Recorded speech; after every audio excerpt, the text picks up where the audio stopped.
The golden sun of Southern California was just beginning to peek over the horizon, casting long, warm shadows across the sprawling estate. In the beautiful yard of the great mansion, a traditional wooden cabin stood as a quiet reminder of a different time and a simpler way of life. Inside the main kitchen of the big house, Jed Clampett stood by the counter, looking out the window while the morning birds began their cheerful songs. Jethro walked into the room, yawning widely and rubbing his eyes as he looked around for any sign of breakfast. "Good morning, Jeb," Jethro said, his voice still thick with sleep as he leaned against the heavy wooden table. "Breakfast ready yet?" Jed turned around slowly, shaking his head with a gentle, knowing smile. "Ready not, boy," Jed replied, his voice calm and steady. "Granny does not seem to be up yet." Before Jethro could answer, the heavy wooden doors burst open and Ellie Mae came running into the kitchen, her face pale with worry and her breathing heavy from running across the house. "Pa, Jethro, Granny is gone," she cried out, her hands shaking as she held onto the back of a chair. "Her bed has not been slept in." Jed frowned, his eyebrows coming together in sudden concern. "What?" he asked, stepping forward. "She's plumb disappeared," Ellie Mae said, her voice rising in panic as she looked between her father and her cousin. "There is not any sign of her anywhere." Jethro scratched his head, trying to think of where the old woman could have gone so early in the morning. "You reckon she went back to the hills with Alberta Bradshaw?" he asked. "No, sir," Ellie Mae said quickly, shaking her head so hard her blonde curls bounced. "I seen her after Miss Bradshaw left. I will bet she has been kidnapped." "Oh, Pa. Oh, please do not let no harm come to my darling little Granny." Jethro looked down at his own large hands, a sudden look of sadness washing over his broad face. "That is real touching, boy," Jed said, watching his nephew, but then Jethro spoke up with a different kind of worry. "Well, I sure do not want to have to eat Ellie cooking."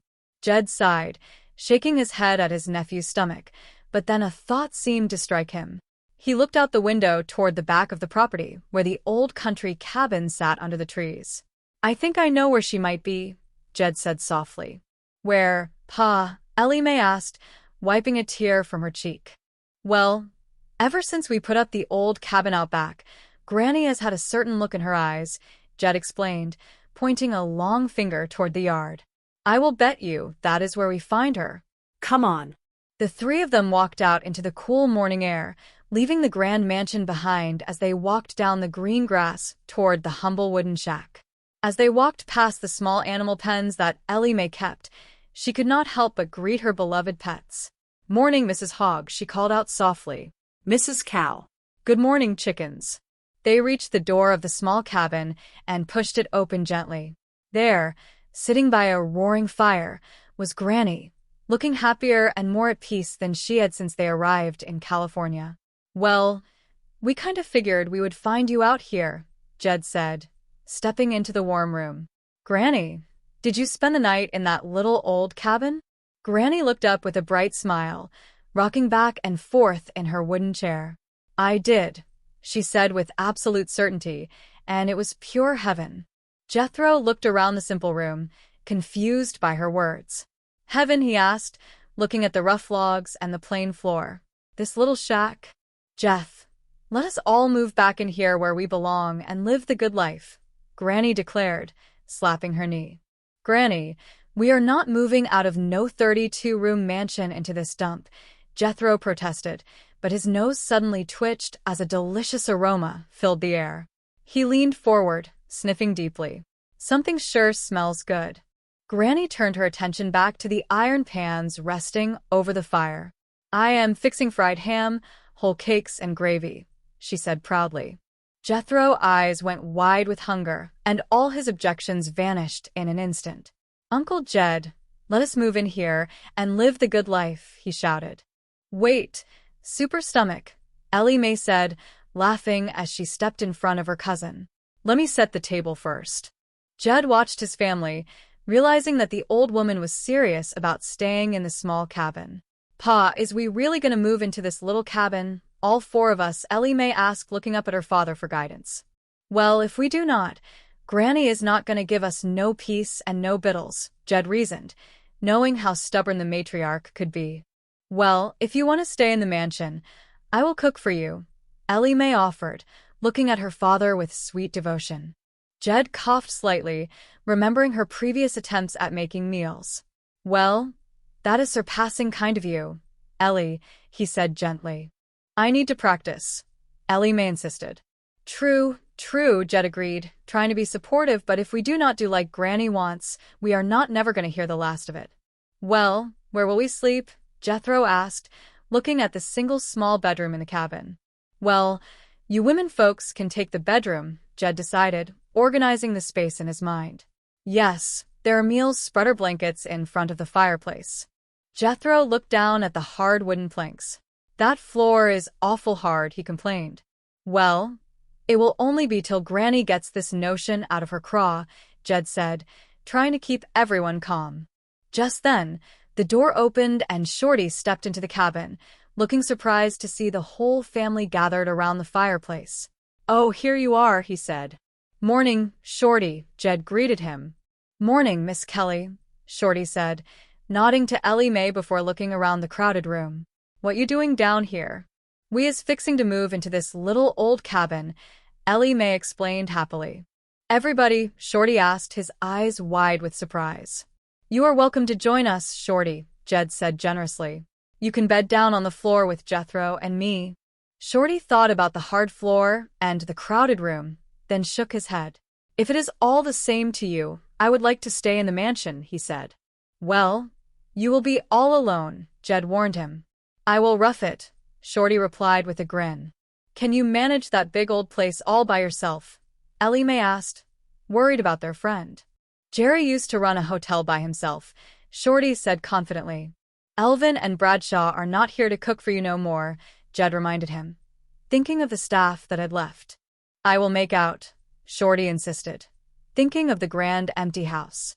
That big old mansion is likely to be kind of cold and lonely without a woman touch, Jed remarked, shaking his head. Yeah, that is true, Shorty admitted, but I will get along. Okay, Shorty, Jed said, reaching out to shake his hand. Place is yours. It is a deal, Shorty said, a big smile spreading across his face as he thought of the entire mansion belonging to him for a while.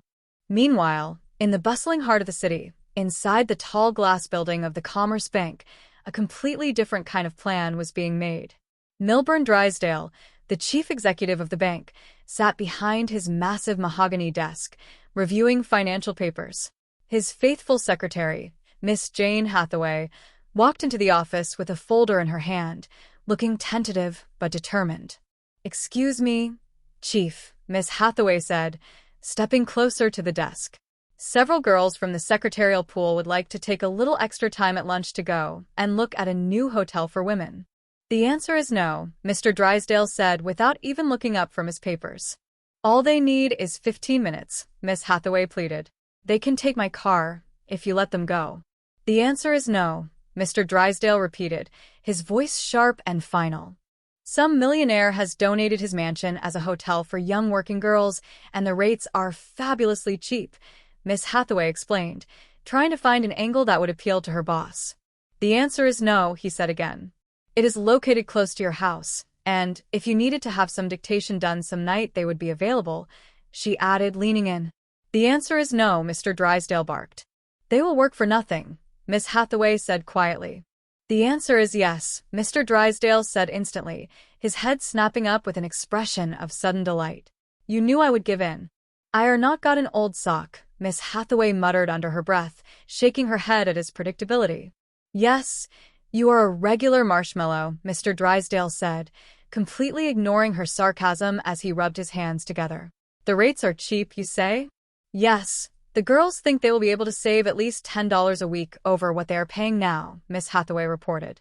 $10 a week, say, that is a lot for a working girl, Mr. Drysdale mused, his mind quickly calculating the numbers. Oh, it certainly is. The trouble is they will squander it foolishly. I will tell you what. I will withhold $5 a week from each girl and put it in a special Christmas fund. Well, that is marvelous, Miss Hathaway said, though her tone suggested she knew exactly whose fund it would really be. "You bet," Mr. Drysdale said greedily. "I will need all I can get next Christmas." Back at the Clampett estate, the first group of young secretaries from the bank had arrived at the front gates of the mansion. They walked up the grand driveway, looking around at the massive columns, the beautiful stone fountains, and the perfectly manicured lawns with wide, amazed eyes. "Well, this really is a mansion," one of the girls said, holding her purse tightly.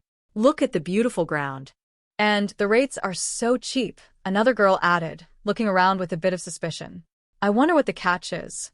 Just then, the grand front doors opened and Shorty stepped out onto the porch, wearing a fine suit and a welcoming smile. "Hello, girls," he called out. "There's the catch," the first girl whispered to her friend, giggling. "Oh, Shorty is cute," the other replied, smiling back at him. "Yeah, and he is fun," a third girl agreed. "Welcome to Shorty Hotel for Women, where you live in luxury for $1 a day," Shorty announced proudly, gesturing toward the grand entrance. "And that includes private room and bath, delicious meals, maid service, laundry, swimming pool, tennis courts, cocaine, and vineyard." "For $1 a day," one of the secretaries asked in disbelief.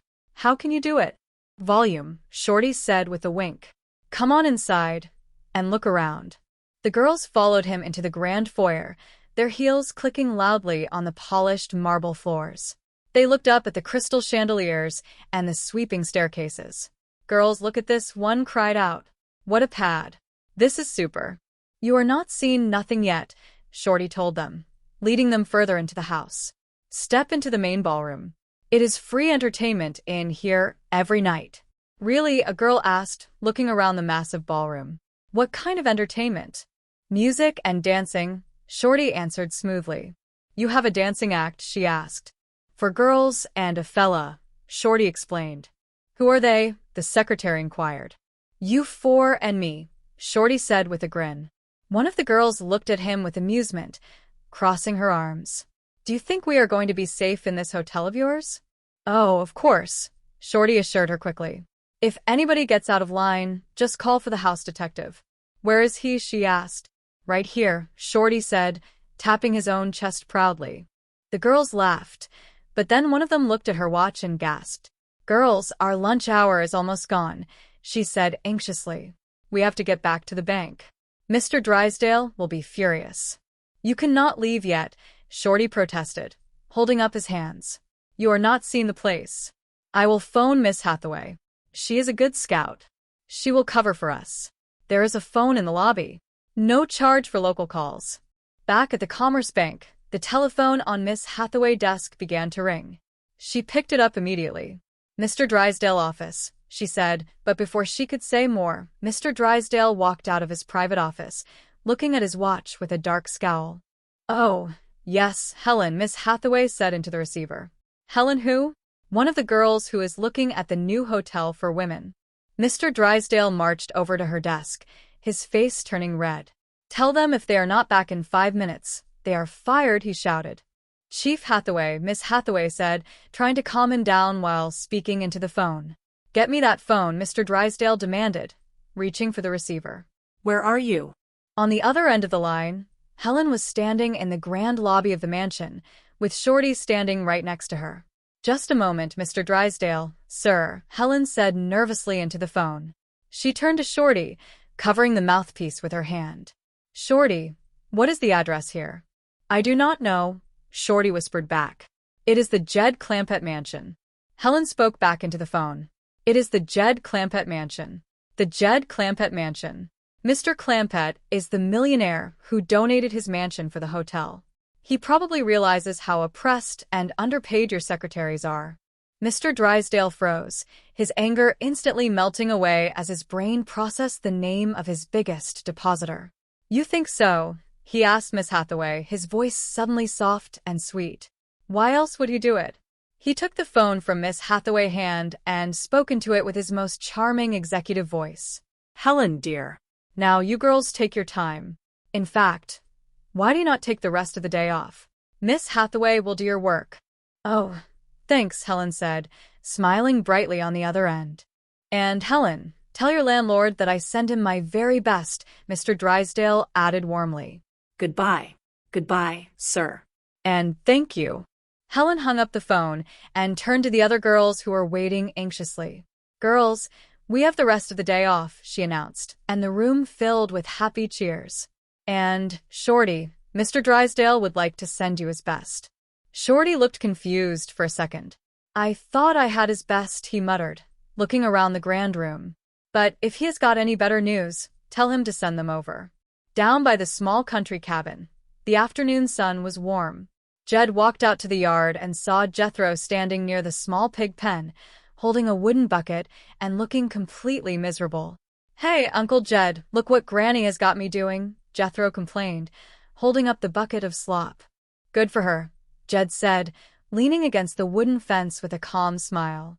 But I am a sophisticated international playboy with a 6th-grade education, a member of the jet set, Jethro argued, puffing out his chest.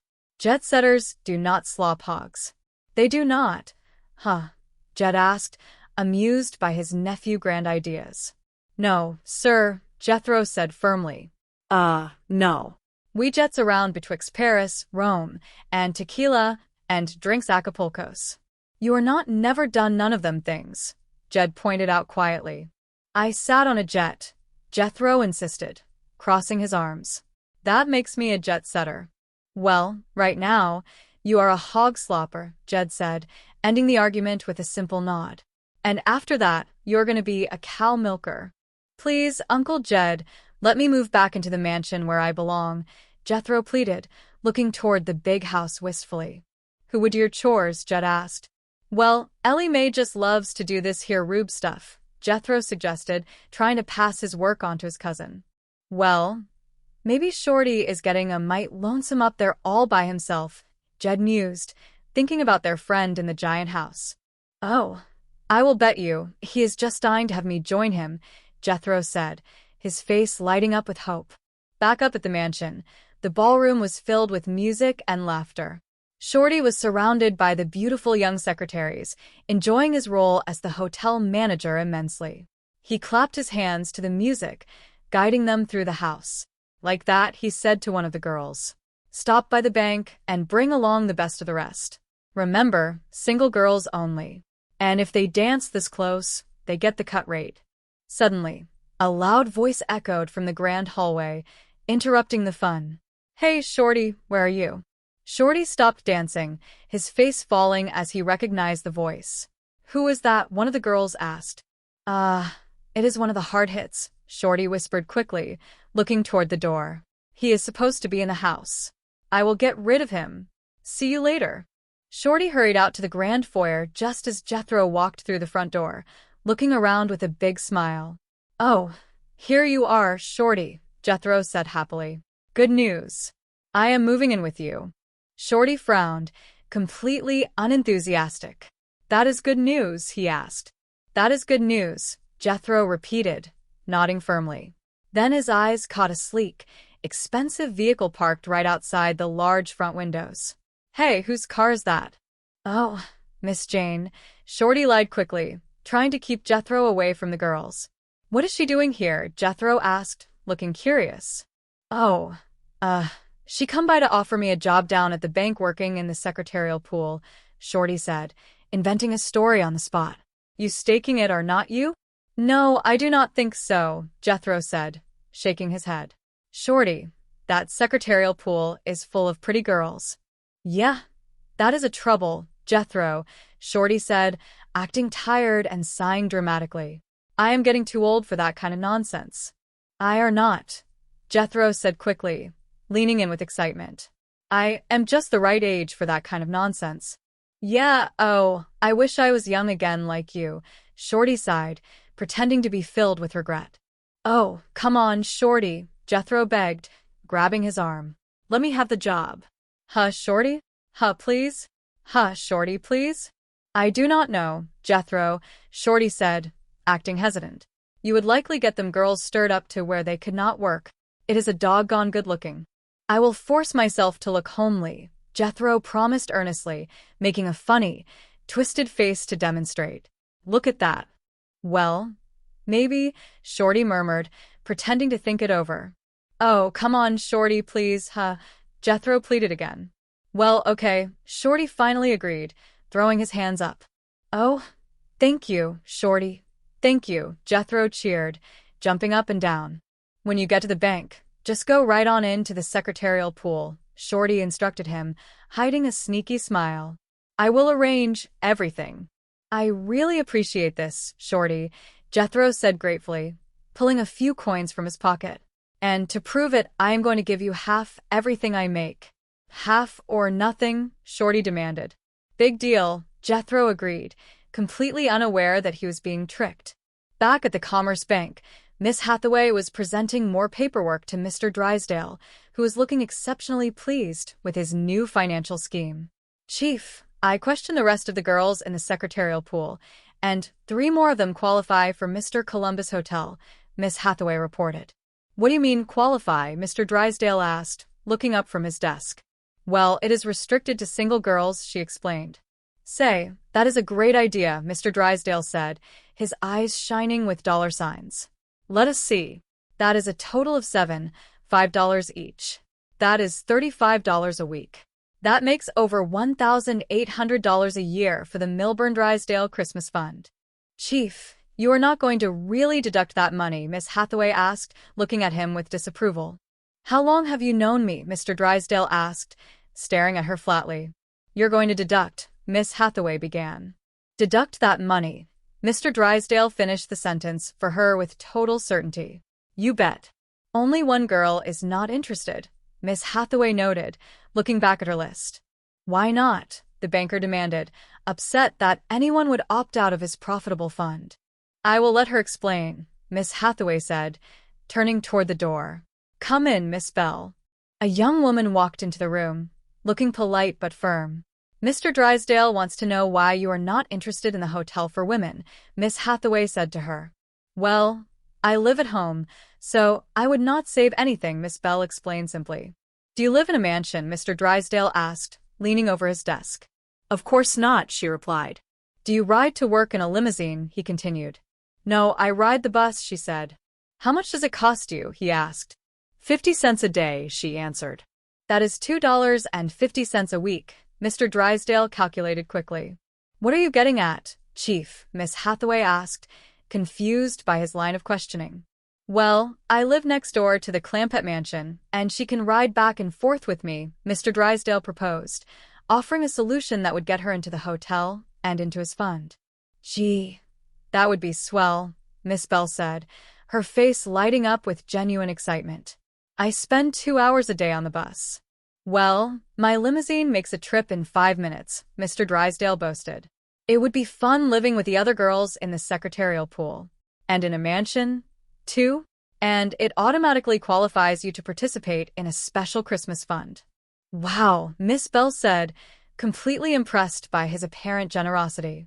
You are making it unanimous, then, Mr. Drysdale asked, holding out a pen. All right, I will give it a try, she agreed. That is a smart girl, Mr. Drysdale said proudly. You make a wise move. Thank you. Down at the cabin, Jed was working outside when Ellie Mae approached him, carrying a large wooden bucket filled with fresh, thick cream. How is Bosky doing? Jed asked, looking at the milk bucket. Just fine, pal. Ellie Mae replied with a bright smile. She is going to get pretty near a girl. Oh, good, Jed said, nodding approvingly. I fixed Granny Turn, so we can have us some fresh butter. Just then, Shorty came walking down the path from the mansion, looking relaxed and cheerful. Well, how is everybody out here? He called out. Just fine and dandy, Jed replied, wiping his brow. How is everything up to the mansion? Great, Shorty said, grinning widely. Just great. If you get lonesome, you can come get Bosky. No, I will let Granny stay here, Jed decided. Oh, you mean this Bosky? Granny asked, walking out of the cabin door just in time to hear her name. Yeah, Jed said. Hello, Shorty, Granny greeted him, adjusting her apron. Hi, Granny, Shorty said.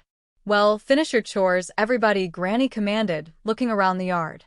Victuals will be ready soon. Good, Shorty said, though his mind was clearly on something else. I am going to need a lot of food. How come? Jed asked, looking at him curiously. Granny. He is feeding Jethro, Shorty lied quickly, trying to find an excuse to take a large amount of food back up to the house for the secretaries. That is it. Oh, yeah, I forgot, Granny said, shaking her head. Well, you and Jethro come down in a half hour, Jed suggested. I will take our victuals up to the mansion, Shorty offered immediately, reaching for the pots. How come? Jed asked again, finding the behavior a bit unusual. Granny, there would not be room at our little table, Shorty said, looking at the tiny kitchen inside the shack. That is it. Oh, yeah, I forgot, Granny agreed, nodding her head. The way Jethro eats, we could get elbow gored.